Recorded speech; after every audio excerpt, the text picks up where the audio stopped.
Ao crouched behind the thick plantain trees, her heart thudding in her chest.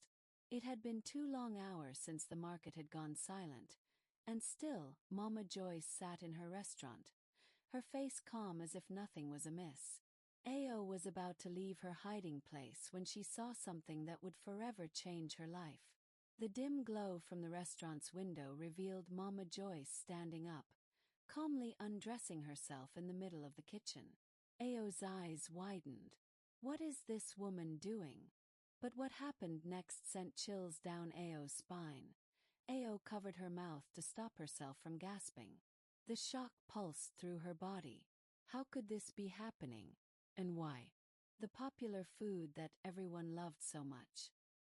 Was it all connected to this disturbing ritual?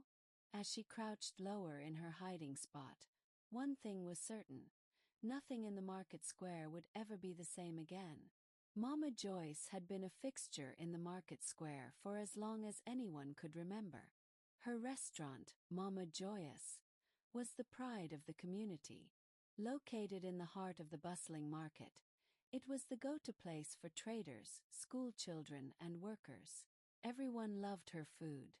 From early morning when the traders arrived with their goods to the late evening when the market was winding down, her restaurant was always packed.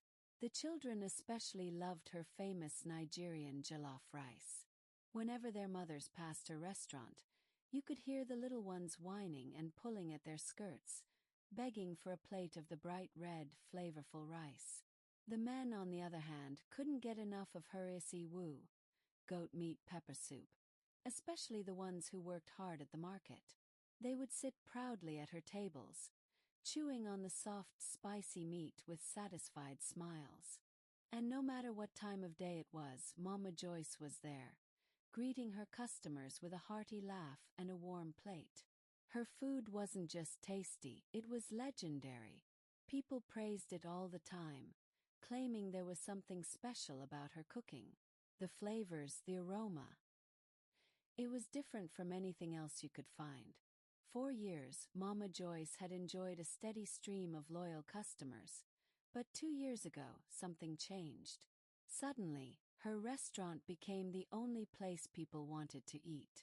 The other food vendors around the market square began to lose business, one by one. This was especially hard on Ao, a well-known Yoruba woman who sold her famous umla and yudu with bigairai, bean soup, nearby. Ao's food had always been popular too, but lately, it seemed like no one was interested. Every time she looked over at Mama Joyce, she saw lines of customers snaking around the block, waiting to be served. Meanwhile, her own stall stood empty. First, Ao tried to brush it off. Maybe it's just a phase, she thought. But as the days turned into weeks, and the weeks turned into months, she couldn't shake the feeling that something wasn't right. Mama Joyce's sudden rise in sales felt unnatural, and whenever Ao tried to talk to others about it, they would laugh it off. "You're just jealous, Ao," her friend teased one afternoon, biting into a piece of fried fish from Mama Joyce's restaurant. "Her food is good, what can I say?" But Ao's suspicions only grew.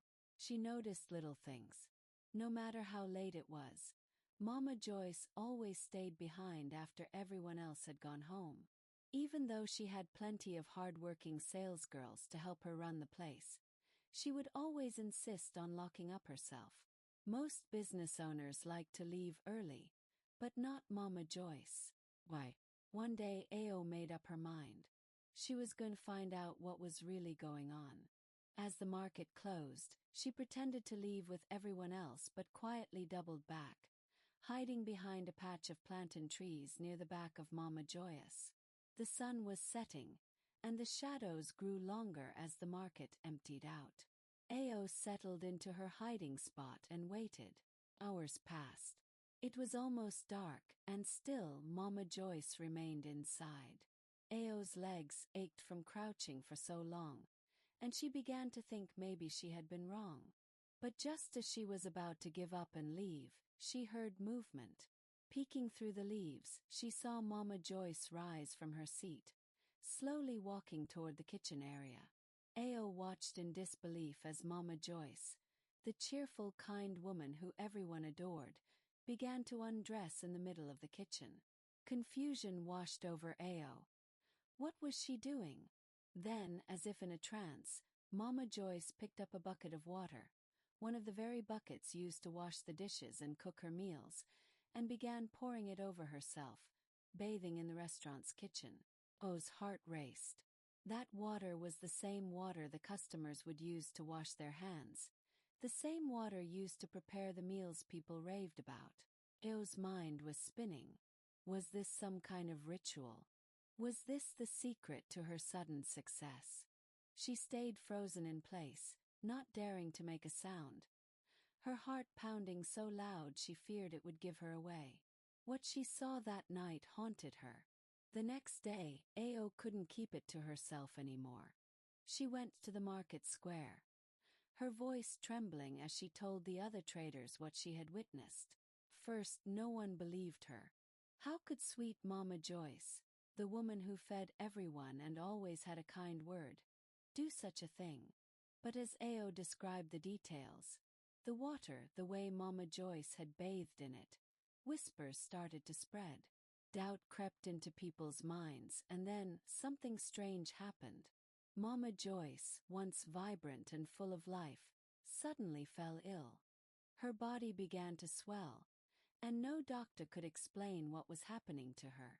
In less than a week, her once bustling restaurant stood empty, and the woman who had been at the center of the market square's community was gone. Some said it was karma, others whispered about curses. But one thing was certain: the secret Ao had uncovered changed everything. The market square was never the same again.